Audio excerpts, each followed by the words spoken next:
Hey everyone, kembali bersama saya Hendy. Di video kali ini saya akan merangkum alur cerita dorama berjudul Cross Blood, menceritakan tentang seorang siswi pindahan misterius bernama Maki. Kedatangannya menyebabkan serangkaian kejadian aneh dan mengerikan yang terjadi di sekolah. Siswi bernama Kaoru menyelidikinya, mendapati bahwa Maki sebenarnya telah terbunuh dalam kecelakaan tabrak lari. Namun ayahnya seorang ilmuwan menggunakan sel regeneratif untuk membuat putrinya hidup kembali. Ternyata mutasi sel ini mudah ditularkan melalui ciuman, yang membuat manusia dapat beregenerasi tanpa batas dan memiliki efek samping yang sangat mengerikan.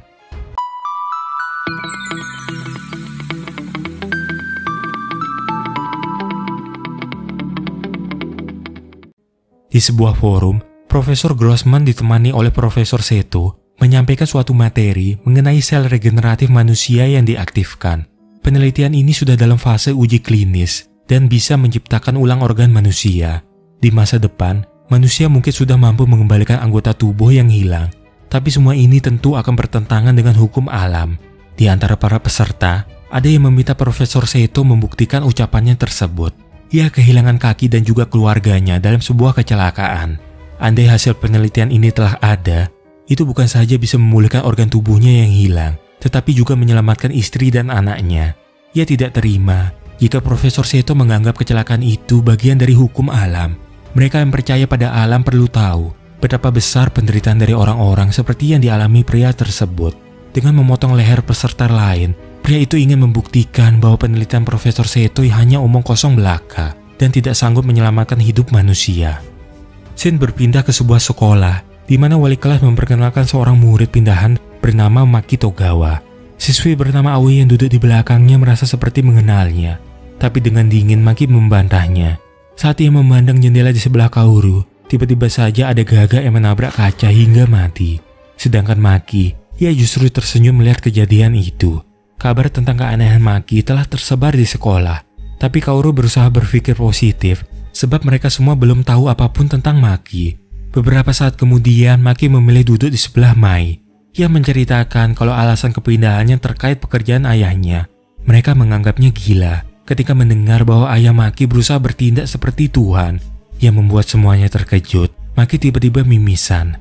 Anehnya, darah yang menetes tidak berwarna merah, melainkan berwarna hitam. Bahkan saat Kaoru mengantarnya ke UKS, perawat justru bingung mengapa ia tidak bisa memeriksa tekanan darah Maki. Mai sangat yakin kalau Maki sudah terjangkit suatu penyakit di Amerika. Sedangkan Aoi, diingatannya ia pernah melihat Maki yang muncul di TV. Karena penasaran, ia mencarinya di internet.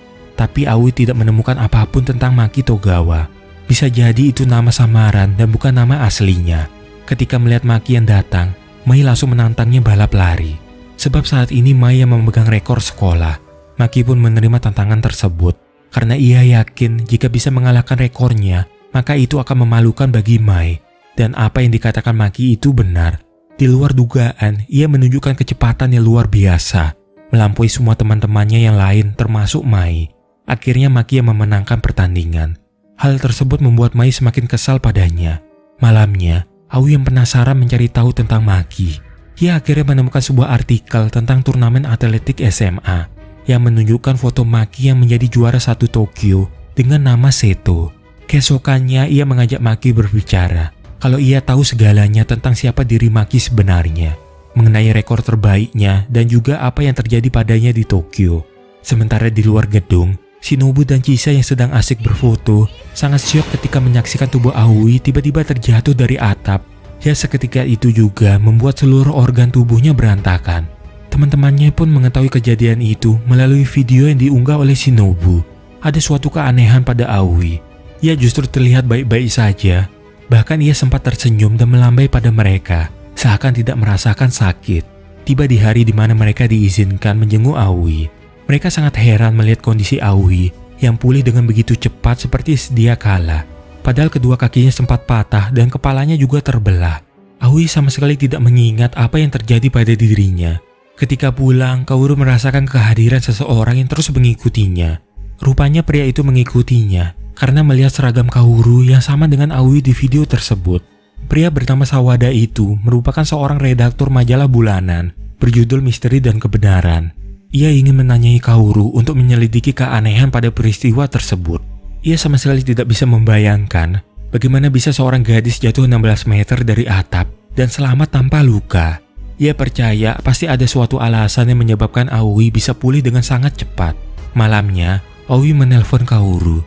Ia ingin membicarakan tentang Maki yang sepertinya mengenal dokternya. Kaoru pun berinisiatif mencari keterkaitan antara Maki dan Dr. Seto yang merawat Aoi.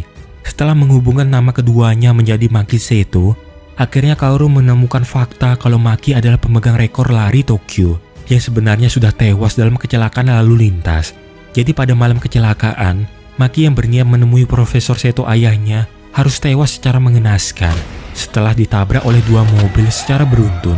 Keesokannya, Kaoru menuju lapangan atletik melihat keanehan lain pada Aoi. Sebab ia sudah sanggup berlari dan mengalami mimisan dengan warna darah hitam yang sama seperti Maki sebelumnya. Bahkan Mai dan teman lainnya tampak heran mengapa Maki dan Aoi bisa berlari sangat cepat melebihi Mai sebagai pemegang rekor sekolah. Alasan yang membuat Aoi berbeda, ternyata apa yang terjadi di atap antara Maki dan Aoi sempat berdebat.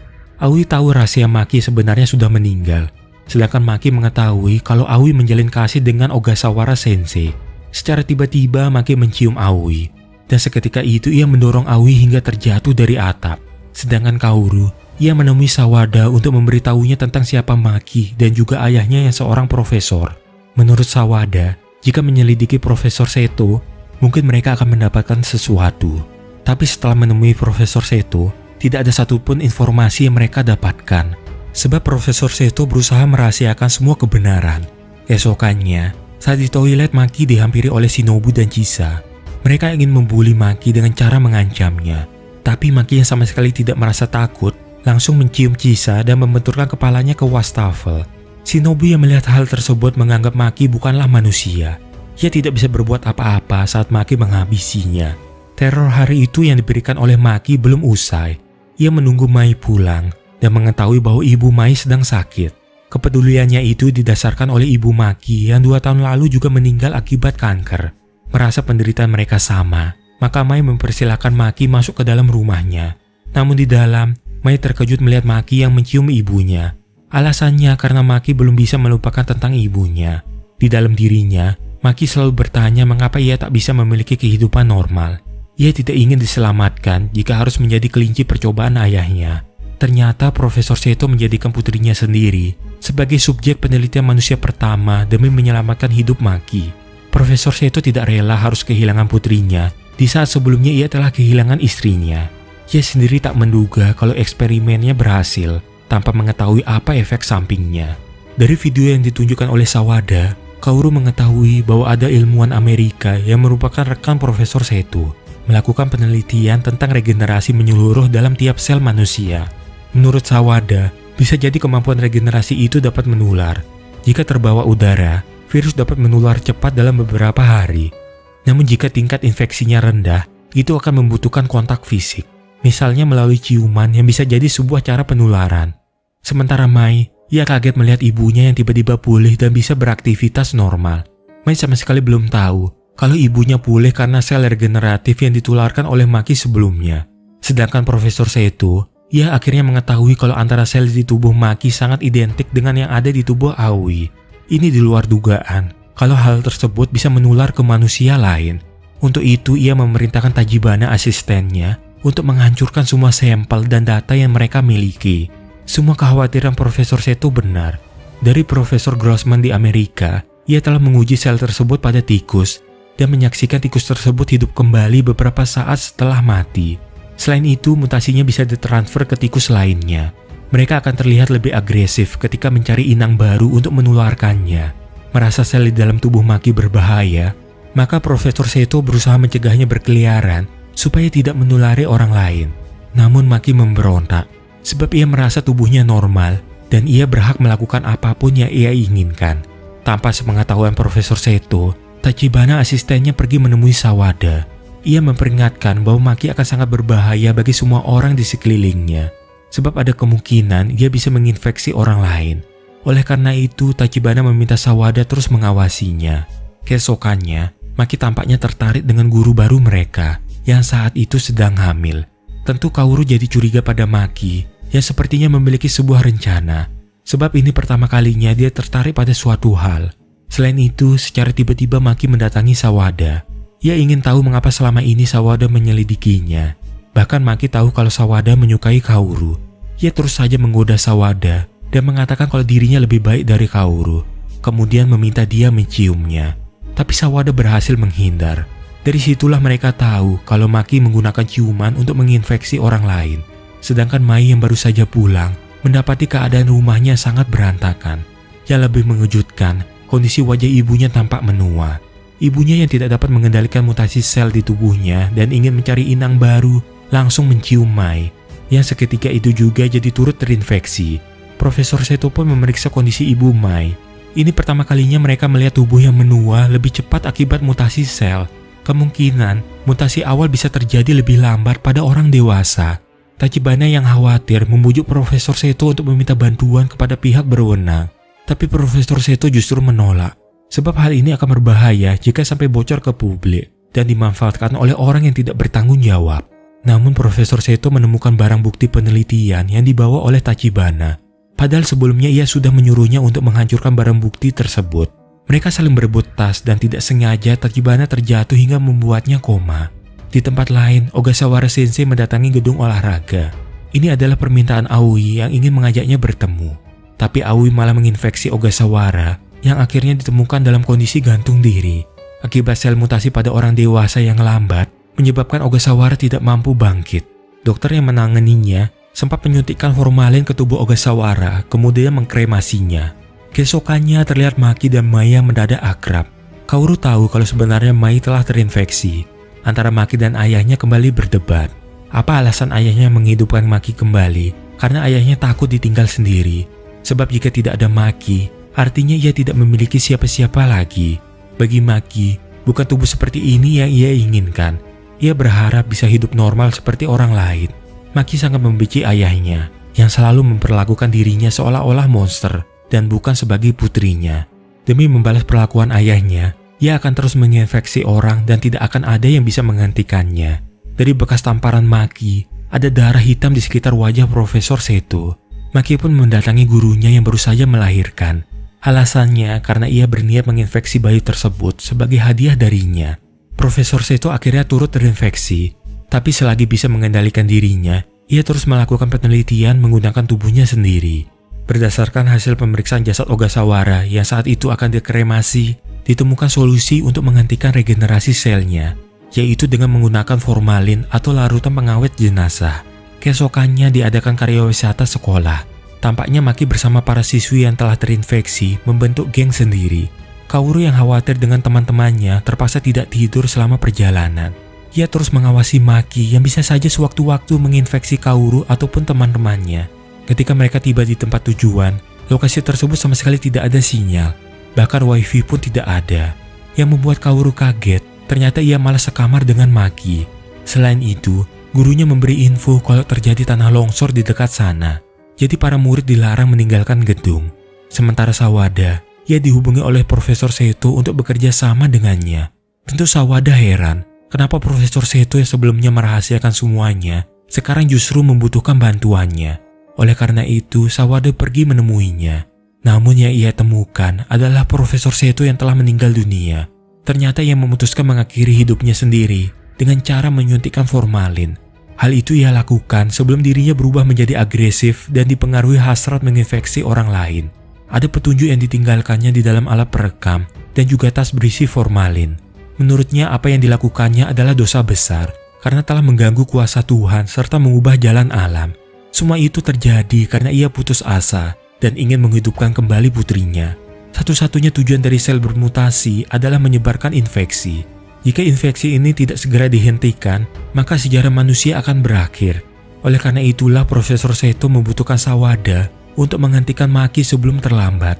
Tapi ketika akan mendekati lokasi, Sawada terhambat oleh longsor yang mengakibatkan tertutupnya jalan. Rupanya Maki mengumpulkan para siswa yang terinfeksi di tempat pertemuan, kemudian menyandera para guru. Malam ini juga ia berencana membangun dunia yang baru. Menurutnya, mereka yang terkumpul di sini adalah yang telah terpilih dan akan terbebas dari semua rasa sakit. Sebagai spesies manusia baru yang akan membangun era yang baru. Kaoru yang menyaksikan semua itu tidak menyadari kalau Aoi telah berada di belakangnya. lalu memukulnya hingga pingsan. Ternyata Aoi bukan ingin menginfeksi Kaoru. Ia justru ingin menyelamatkan dan bekerja sama dengannya. Sejak awal terinfeksi, Aoi sudah menemukan cara agar bisa mengendalikan hasrat menularkan di dalam dirinya, yaitu dengan cara bunuh diri. Setiap kali ia kembali hidup, Aoi jadi bisa mengendalikan dirinya. Ia bersedia membantu Kaoru mencari telepon yang tersambung keluar untuk memanggil bantuan. Satu persatu siswi jadi turut terinfeksi. Bagi mereka yang mencoba menghindar ataupun melawan akan dibunuh, kemudian dibangkitkan kembali. Kaoru yang masuk ke dalam dapur bertemu dengan Hikari, tapi ia belum terinfeksi dan menggunakan saus tonkatsu untuk menyamar. Tapi keberadaan mereka ketahuan oleh siswi lain yang terus mengincar mereka. Bahkan Kaoru dicegat oleh Shinobu dan Chisa. Ketika mereka berdua akan menginfeksi Kaoru, beruntung Sawada tiba di sana. Ia mencoba mengelabui mereka dengan memberinya obat yang sebenarnya formalin. Chisa yang tidak curiga langsung menyuntikkan ke dalam tubuhnya, yang seketika itu juga membuat tubuhnya terbujur kaku tak bernyawa lagi. Cara yang diberikan oleh Profesor Seto sangatlah efektif dalam menghentikan infeksi. Dengan bantuan Aoi, mereka ingin mencari keberadaan Hikari yang sempat terpisah.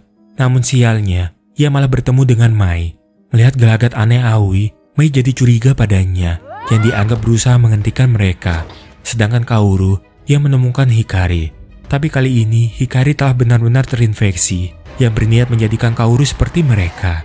Satu persatu para siswi tumbang setelah disuntik formalin, termasuk Nami sahabat Kaoru. Sementara Aoi, ia menemukan sebuah rumah, dengan harapan di sana ada telepon yang bisa digunakannya. Tapi ternyata, di dalam Mai sudah lebih dulu tiba darinya. Bakat lari ditambah mutasi sel membuatnya lebih cepat dari Aoi. Dengan parang yang dibawanya, Mai menyerang Aoi. Namun Aoi yang saat itu membawa formalin langsung menyuntik Mai yang seketika itu juga terbujur kaku. Aoi sempat meminta pemilik penginapan menghubungi polisi sebelum ia menyuntikkan formalin pada tubuhnya sendiri. Di penginapan, Kaoru bersama Sawada diserang oleh guru mereka yang juga telah terinfeksi. Rupanya di dalam telah menunggu Maki yang menjadikan Keiko sebagai sanderanya. Sejak awal pertemuan mereka, apa yang membuat Maki sangat tertarik pada Kaoru? Karena Kaoru mengingatkan Maki pada dirinya dulu sewaktu masih hidup normal. Ia akhirnya melepaskan Keiko, tapi itu semua hanyalah tipuan.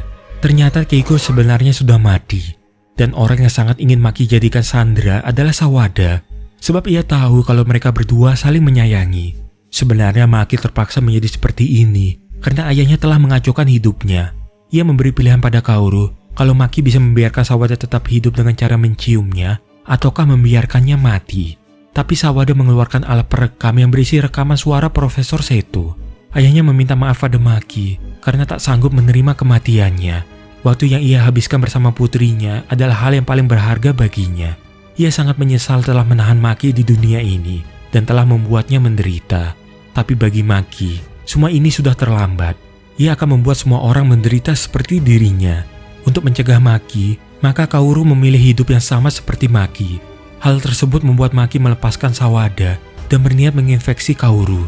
Tanpa bisa ia perkirakan, tiba-tiba saja Kaoru menyuntikkan formalin yang sejak tadi disembunyikannya. Maki pun akhirnya tumbang, dan sel regeneratif tidak sanggup membangkitkannya lagi.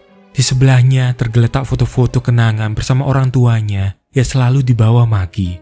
Ia sebenarnya rindu dengan kehidupan normalnya yang dulu, dan tidak ingin hidup sebagai monster seperti ini. Bersamaan dengan itu, polisi tiba di lokasi. Nyawa Sawada pun terselamatkan, dan Kaoru merasa lega bisa mengakhiri semua peristiwa mengerikan ini. Sementara di tempat lain, tanpa diketahui oleh siapapun, gurunya yang telah melahirkan anak pertamanya melihat ada suatu keanehan pada bayinya. Kalau ternyata bayinya mengalami mimisan dengan darah berwarna hitam seperti gagak. Ini artinya teror infeksi sel regeneratif masih belum usai dan akan terus memakan korban lainnya. Drama pun berakhir. Di dunia ini, ada obat untuk semua penyakit kecuali kematian. Namun, bukan kematian yang seharusnya ditakutkan manusia, melainkan tak pernah melalui hiduplah yang perlu ditakutkan. Jika ingin memulainya, maka temukanlah arti hidup yang sesungguhnya, melalui setiap kenangan dan pengalaman hidup yang telah dilalui. Sekian alur cerita Crossblood ini berakhir. Terima kasih telah menonton dan sampai jumpa lagi di kesempatan lainnya.